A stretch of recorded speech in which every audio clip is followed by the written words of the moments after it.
তার মৃত্যুর কথা ছিল 2013 সালে, অথচ তার মৃত্যু হলো 2026 সালের ঈদ উপলক্ষে। বাড়িতে যাইব, ঈদের আনন্দ ভাগাভাগি করতে সময় তার মৃত্যু হইল।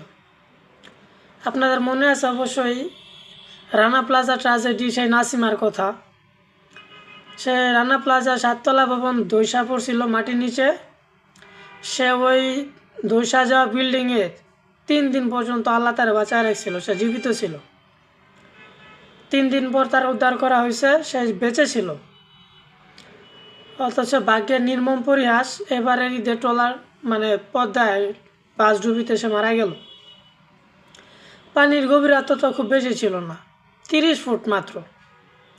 একটা বাস তো 25 ফুট লম্বা হয়। যারা ওই জায়গায় ছিল তারা ভিডিও করা নিয়ে ব্যস্ত ছিল। 2-1 তো অবশ্য সাঁতার জানতো। তারা যদি বাঁচানোর চেষ্টা করতো, লাফায় পড়তো পানিতে, তাহলে তারা চেষ্টা করলে অনেকে বাঁচতে পারত। কিন্তু তারা ভিডিও করা নিয়ে ব্যস্ত ছিল। তার সবচেয়ে বড় কথা হলো ট্রলার একটা বাস যখন আপনার ফেরিতে উঠে, এটা নিয়ম হলো সে বাসের সকল যাত্রীরা নামাই দিবে, গাড়ি আনলোড হবে, গাড়ির ওজন কমবে,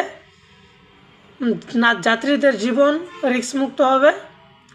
যাত্রী বাস থেকে নামায় তারপরে আপনার ফেরিতে বাস উঠাবে।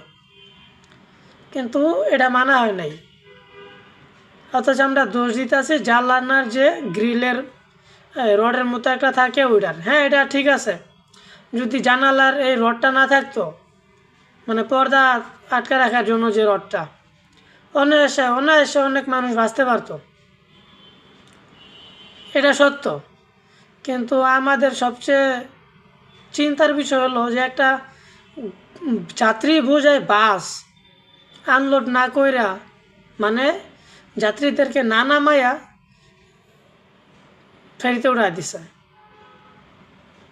গাড়িটা যদি লোড না থাকতো তাহলে তো ডুবতে সময় নিত। এ বিষয়ে আসলে একটা গভীর সূক্ষ্ম তদন্ত করা দরকার, এবং যারা মারা গেছে তাদের প্রতি আমাদের সহানুভূতি এবং দোয়া করা দরকার।